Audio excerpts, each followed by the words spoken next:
Okay, so let's fire up our Keyshot.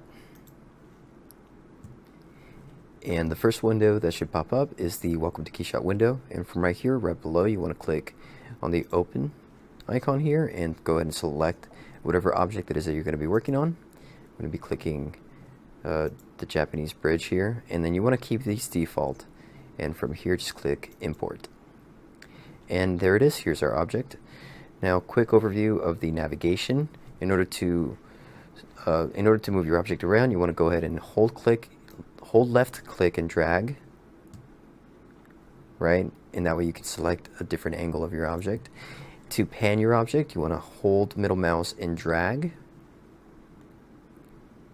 Hold middle mouse and drag. And then in order to zoom in and out is just your scroll button. Your middle mouse scroll, and that's it. So let's move on to our interface, user interface here. Now, some of you may not have these two windows open on the left and right side. This is your library window here on the left, and on the right is your project window. And let me show you how to find those really quick. So let's X these out, and while we're at it, let's X out the toolbar here, because some of you may not even have the toolbar. So in order to find those things, you want to go under Window. Let's get the toolbar back by clicking Toolbar, and it'll appear right below. Okay, this is where we're going to find a rendering button. Now let's get our library window back. For that, you want to go under Library, and you actually have to click on one of the sub menus under Library. Unfortunately, just clicking Library won't work. So let's go ahead and click the Materials menu here, and there it is on the left side. Your library window pops up, and all the subset of tabs show up as well. And notice that these are the same tabs that when you go under Window, Library, are the same menus that are right here on this list. Now, in order to get a projects window, is actually the exact same way. Under Windows, go to Projects, and you again have to click on one of these. I'm going to click the projects version of Materials, and that will appear automatically on the right hand side. And that's how you find your two windows here. Now notice that the library window and the projects window both have material tabs. In fact, they even have other similar tabs like environments here and environments over here as well. But I want you to know that these are very different depending on what window you're working in. Your library, the materials tab in your library is for the library of materials. On the right side, your materials tab under project is to edit the settings of the materials.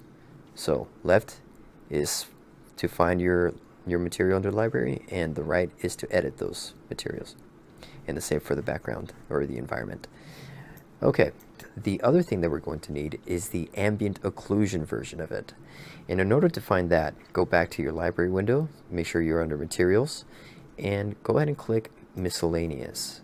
And under Miscellaneous, you're going to go ahead and find your occlusion material.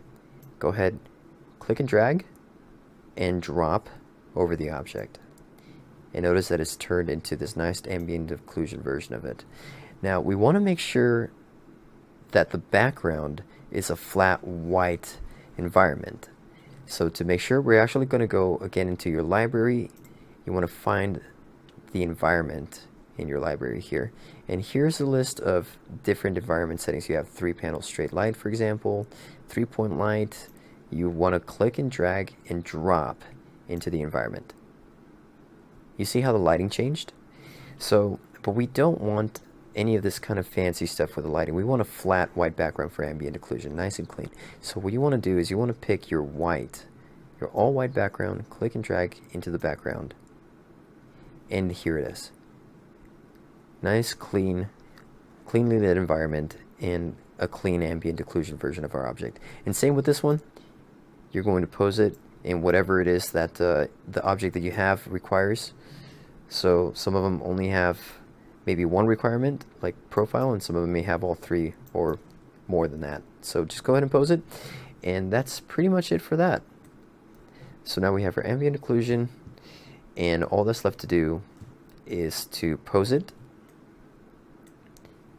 and render it. Okay, now what we want to do is we want to go ahead and render our object. And for that, we're going to go down here to our toolbar and click Render. Now for our image over here, we want to make sure that we give it a name. Let's call it Japanese Bridge Ambient Occlusion version 1. Okay, now the default settings for these right here under format for your picture is usually set to JPEG. What we want to do is we want our background to be completely see-through, so transparent. And in order to accomplish that, we want to make sure that our format is first a PNG. So go ahead and click the drop-down menu and scroll down to PNG. And we also need to check the Include Alpha Transparency box. So go ahead and check that. And so that way when we save it, it'll only save the object, the image for the object, but everything else around the object in the background will be completely transparent. Alright, we're going to leave the rest of the settings here to default. We also want to make sure though that we designate a folder for it, so go ahead and select the folder icon and then pick a place to save it. I'm going to select my thumb drive. And then go ahead and click Render. And this shouldn't take too long, but I'll see you guys in a minute. Okay, go ahead and click the Save button here. And then scroll down to find your image, and here it is. Notice that the background is black. That means that the background successfully became transparent.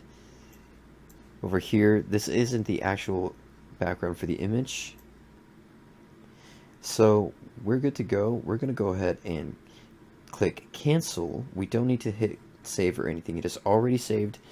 We are only clicking the save icon just to check it, or if you wanted to save another version of it. Like if I click this image, then go ahead and change the name and you save a copy. And that's it. Thank you guys for watching this tutorial. If you guys have any more questions, feel free to direct those to either me or Jill on the Facebook page, the Game of Foam's texturing team page. We also meet every Friday at 11 o'clock in the morning in room 1026. That way we can all work together and we can all help each other out. And that's it. Good luck with the rest of this project. I'm looking forward to working with all of you and hope you guys have a lot of fun. Alright, I'll see you guys soon. Take care.